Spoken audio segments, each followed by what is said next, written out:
দেখেন, গভর্নেন্সের এক্সাম্পল দেই যে দুই দলই দেখবেন অর্থমন্ত্রী বানানোর প্রশ্ন যখন আসে তখন কিন্তু রাজনৈতিক নেতাকর্মী থেকে লোক পায় না। বড় দুই দলকে দেখেন, লোক কিন্তু ভাড়া করা লাগে বাইরে থেকে।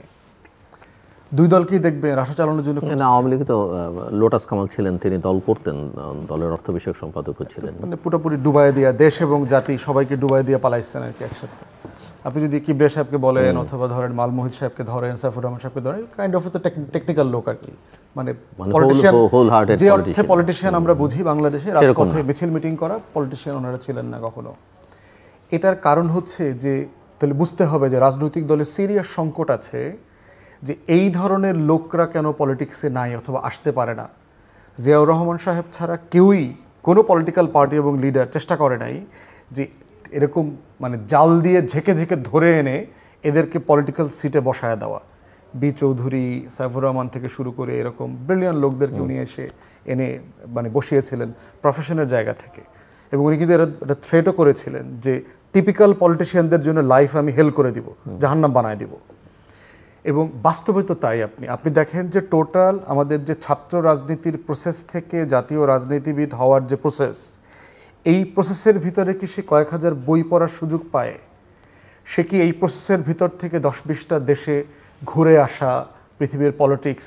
আমরা যখন ইংল্যান্ডে পড়াশোনা করছি দেখেছি টনি ব্লেয়ার তার ছেলেকে আপনার আমেরিকাতে পাঠিয়েছে কংগ্রেসের আপনার একজন সেনেটারের সাথে ইন্টার্নশিপ করবার জন্য। Very common practice. আপনি যেহেতু ওয়েস্টার্ন পলিটিক্সের সাথে ইনভলভ, আপনি জানবেন যে ইয়াং ছেলেমেয়েরা সেনেটার কংগ্রেসম্যানদের সাথে হাউস অফ লর্ডসে কমন্সে ইন্টার্নশিপ করে 6 মাস, 1 বছর, 2 বছর ধরে ইন্টার্নশিপ করে। প্রসেসই থাকে। হ্যাঁ, মানে পলিটিক্সটা কি। এবং এই যে দেখেন ডেভিড ক্যামেরন ছিল আপনার প্রাইম মিনিস্টার, তারপরে হচ্ছে যে আপনার ডেভিড ব্রাউন এবং টনি ব্লেয়ার দুজনে একসাথে মিলে গিয়ে কিন্তু আপনার তখন লেবার পার্টির লিডারের সাথে দেখা করে যখন বলেছে যে আমরা পার্টি করব, সে কিন্তু চেয়ারম্যানের রিসার্চ ইউনিটে এদেরকে এঙ্গেজ করছে।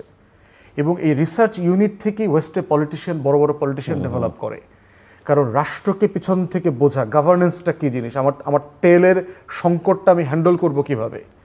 আমার ধরেন আমি যদি শুধু বেতন ভাতা থেকে, সরকারি কর্মকর্তা কর্মচারী থেকে আমি 1 লক্ষ কোটি টাকা সেভ করতে পারি, আমার তো $10 বিলিয়ন সেভ হচ্ছে।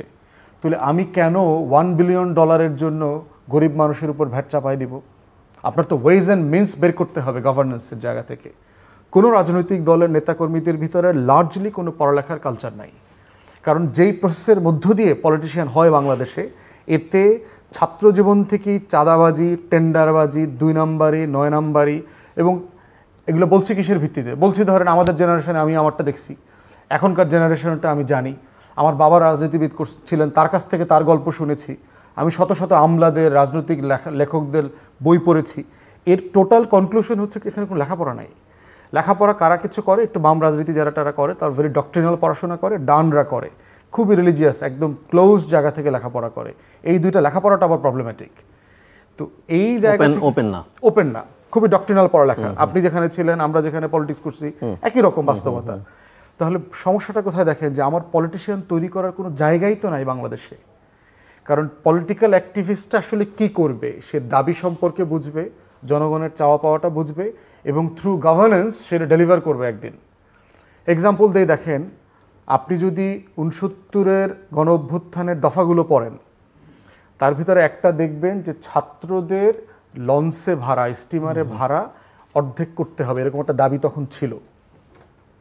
যারা যারা দাবি করেছেন তারা আওয়ামী লীগের, বাম, এই ইনু মেনন টেনন, এরা সবাই কিন্তু পরে মন্ত্রী হয়েছে। কেউ তো মনে করে দেখে না যে 69-এ আমরা ক্যাম্পাসে এরকম একটা দাবি তুলেছিলাম, আজকেও কেন আমার মেট্রো রেলে 1/3 ভাড়ার জন্য আন্দোলন মিছিল করতে হচ্ছে? তাহলে সামথিং ইজ প্রফাউন্ডলি রং। আপনি তখন এটা শুধুমাত্র বাটপারি করার জন্য বলছেন, আপনি বুঝেন নাই যে এটার কনসিকুয়েন্স কী। আবার ক্ষমতা পাওয়ার পর সেটা ভুলে গেছেন, আপনি বোধ করছেন না যে এই ক্ষমতা টিকায় রাখার জন্য ওগুলো মনে রাখার দরকার আছে। আমার মন্দিরে মন্দিরে পূজা দেওয়া দরকার, কবরে কবরে গিয়ে ফুল দেওয়া দরকার, নেতা নেত্রীদের গোলামি করা দরকার। তাহলে আমার পুরো কাঠামোটা তো রাজনৈতিক কাঠামো না, এটা তো আপনি 16th সেঞ্চুরিতে সেই মিডিভেল ইউরোপের ট্রাইবাল রিয়ালিটিতে বাস করছি। আমার রাজনৈতিক দল নাই, রাজনৈতিক নেতাকর্মী তৈরি করবার জায়গা নাই। জিয়াউর রহমান শুরু করেছিলেন, উনি ইনস্টিটিউট ডেভেলপ করেছিলেন, প্রতিষ্ঠান ডেভেলপ করেছিলেন প্রশিক্ষণ দেওয়ার জন্য, কিন্তু দিন শেষে তো উনি আর এটা কন্টিনিউ করতে পারেন নাই, আল্লাহ তাআলা ওনাকে নিয়ে গেছেন। তো সেই জায়গাতে দেখেন যে টোটাল পলিটিক্যাল কোনো ক্লাস নাই এই রাষ্ট্রে। এই জন্য দেখেন আমরা যারা মানে মধ্যবিত্ত অথবা গ্রামগঞ্জ থেকে পড়তে আসছি, ঢাকাতে আসার পরে এই ছেলেমেয়েগুলো যখন ফার্স্ট জেনারেশনে পলিটিক্সে ইনভলভ হয়ে যায়, তার পক্ষে কিন্তু নীতি নৈতিকতা ধরে রেখে পলিটিক্স করা সম্ভব না, এটা প্র্যাকটিক্যাল না। কারণ আপনার চা খাওয়াইতে হয়, 10টা 20টা 50টা ছেলেমেয়ে মেনটেন করতে হয়, ওদের দুপুরে খাওয়াইতে হয়, মিছিলে লোক নিতে হয়, টোটাল প্রসেসটাই হচ্ছে তাকে করাপ্ট বানাবে। তাহলে ছাত্র জীবন থেকে যিনি চাঁদাবাজি আর দোকান বরাদ্দ দিয়ে ব্যবসা করে সে অভ্যস্ত হয়ে গেছে, তিনি এমপি মন্ত্রী হয়ে গভর্নেন্স ডেলিভার করবে, এইটা প্রত্যাশা করা তো আসলে কারেক্ট না, আমাদের expectation correct. It's a huge cycle. মানে আমাদেরকে আলোচনা করতে হবে যখন আমরা বলছি সংস্কার চাই, পরিবর্তন চাই, রাজনৈতিক বন্দোবস্ত চাই, এই চক্রটা তো বোঝা দরকার যে আমরা কোন চক্রে আটকে গেছি, কোথায় কোথায় তালা খুলতে হবে এবং তালার মেরামত কোথায় কোথায় হবে। এই বিতর্কটা রাজনৈতিক দলগুলোর ভিতরে সিরিয়াস। যে প্রশ্নটা আমি মিস্টার ঢালিকেও করেছিলাম যে স্থানীয় সরকার নির্বাচন এবং জাতীয় সংসদ নির্বাচন, দুটো নির্বাচন নিয়ে কোনটা আগে পরে, বা দেখেন দুই নির্বাচনের তো গোড়ার কথা কি, আমার তো একটা ভোটার তালিকা লাগবে। আমার 12 কোটি 10 লাখ ভোটার তালিকা আউয়াল কমিশনের বরাতে বলছে আর কি, 19 যেটা করেছিলেন। এখন আমরা তো জানি না আসলে আমাদের দেশে ভোটার কতজন মারা গেছে, কতজন বেঁচে আছে, এর ভিতরে কিশোর লীগ কয়জন, কবরস্থান লীগ কয়জন, আজিমপুর লীগ কয়জন, এই যে এত এত লীগের ভোটার তারা বানায় গেছে, কারেকশনটা কিভাবে করবেন? হালনাগাদ করার যে জায়গাটা সেটা কিভাবে হয়? আমার এখানে 2/3 চা আছে, আপনার স্টাফ এসে এটা 1/3 টপ আপ করে দিতে পারবে, এটা হলো হালনাগাদ করা। আপনার তো কিছু নাই। আমার একটা ন্যূনতম ক্রেডিবল ইলেকশন হয়েছে 2001 সালে। 2001 সালের পর থেকে আমি কোনো নির্বাচনকে ক্রেডিবল নির্বাচন মনে করি না। তাহলে আপনার গত 23 বছরে বাংলাদেশে ভোটার তালিকাটা হালনাগাদ হয় নাই। এই জন্য কিন্তু সিএসসি কারেক্টলি বলেছেন যে আমাদের এখন ঘরে ঘরে গিয়ে নতুন ভোটার তালিকার মতো করে হালনাগাদ করতে হবে। দ্বিতীয়ত হচ্ছে একটা বিতর্ক আছে, আপনি কি ন্যাশনাল আইডি কার্ড দিয়েই ভোটার কার্ডের রিপ্লেসমেন্ট করবেন কিনা। ফাইন, যদি সেটা করেন, ন্যাশনাল আইডি কার্ড তো আপনার সিমওয়ালাটা দিতে হবে। আমরা যারা 5 বছর আগে আবেদন করেছি, আমরাও তো এখনও আইডি কার্ড পাই নাই। তাহলে যে 5 বছরে যে এনআইডি আমাকে ডেলিভার করতে পারে নাই, সে কিভাবে আগামী ডিসেম্বরের ভিতরে আমাকে এনআইডি ডেলিভার করবে, যেটা চিপ অ্যান্ড পিন আছে, আপনি বারকোড স্ক্যান করতে পারবেন।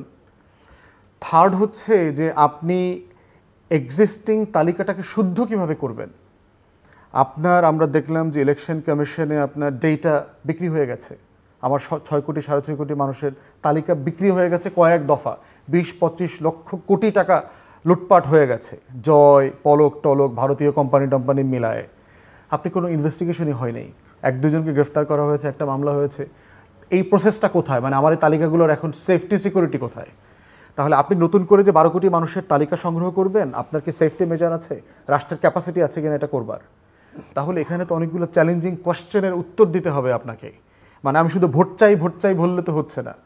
এরপরে দেখেন ক্রাইসিস কোথায়, যে আমার জাতীয় নির্বাচন করবার জন্য আমার সেন্টার আছে 44,000। সেন্টার মানে বলছি একটা স্কুল, তাহলে 44, প্রত্যেকটা সেন্টারে আবার বুথ আছে। তাহলে আমার কি পরিমাণ লজিস্টিক্স দরকার ওই নির্বাচনটা করবার জন্য। আমার ব্যুরোক্রেসি ভেঙে পড়েছে। আমার পুলিশের কথা বললেন ঢালি ভাই, আমার পুলিশ বিভাগ ভেঙে পড়েছে। একদিনের নির্বাচন করবার জন্য আপনার ন্যূনতম আমরা দেখলাম 19 থেকে 21 লক্ষ লোকের লজিস্টিক্স দরকার।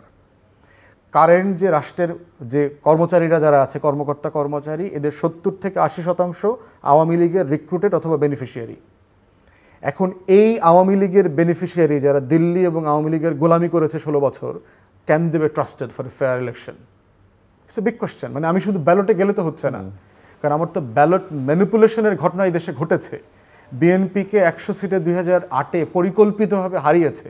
কারা হারিয়েছে? এই দেশের গোয়েন্দা সংস্থা, এই দেশের পুলিশ, র্যাব, বিজিবি, বিডিআর, সেনা, সশস্ত্র বাহিনীরা মিলে হারাইছে। 2018 রাতের নির্বাচন কারা করে দিয়েছে? এই প্রজাতন্ত্রের কর্মচারীরাই তো করে দিয়েছে। করে দিয়ে ব্যাংকে 35 লাখ 50 লাখ টাকা পাইছে, নতুন গাড়ি পাইছে, প্লট ফ্ল্যাট পাইছে। এটা তো এখনো ক্লিনজিং অপারেশন হয় নাই। তাহলে একটা ফ্রি ফেয়ার নির্বাচনের দাবি যে আমরা তুলছি, এই দাবির পাশাপাশি চ্যালেঞ্জগুলো আমাকে বলতে হবে পাশাপাশি। অফকোর্স নির্বাচন দিতে হবে, নির্বাচনের কোনো বিকল্প নাই, কিন্তু সেটার ওই চ্যালেঞ্জগুলো মোকাবিলা কিভাবে হবে সেটাও রাজনৈতিক দলগুলোকে বলতে হবে, যে এগুলো কীভাবে মোকাবিলা হবে। এই মোকাবিলা করবার পিছনে রাজনৈতিক দল কিভাবে হেল্প করবে, আপনি কোথায় কোথায় চ্যালেঞ্জগুলোকে ওভারকাম করবেন, কিভাবে করবেন, সেই টোটাল ডিসকাশন রোডম্যাপ ক্রিটিক্যাল জিনিস আমি এখনো দেখতে পাচ্ছি না। কিন্তু সেই উদ্যোগটা কার কাছ থেকে আসবে? উদ্যোগ নিতে হবে, ইন্টারিম অ্যাডমিনিস্ট্রেশনকে নিতে হবে, অন্তর্বর্তীকালীন সরকারকে নিতে হবে, কারণ এটা তো একটা মহাকর্মযজ্ঞ। আমার নির্বাচন মানে কি একদিনের জন্য পুরো রাষ্ট্র একটা কাজ করে সেদিন, যে আগামী 3 মাস পরে আমি নির্বাচন করব, মানে ওই রাষ্ট্রের একটাই কাজ, আর কোনো কাজ নাই। তাহলে সেই বাস্তবতায় এই চ্যালেঞ্জ ধরে রেখে আপনি 2টা নির্বাচনের রেসপন্সিবিলিটি নেওয়াটা, মানে এটা আমার মনে হয় যে এটা আপনার বিয়ন্ড ইওর ক্যাপাসিটি, আপনি বোধ করছেন।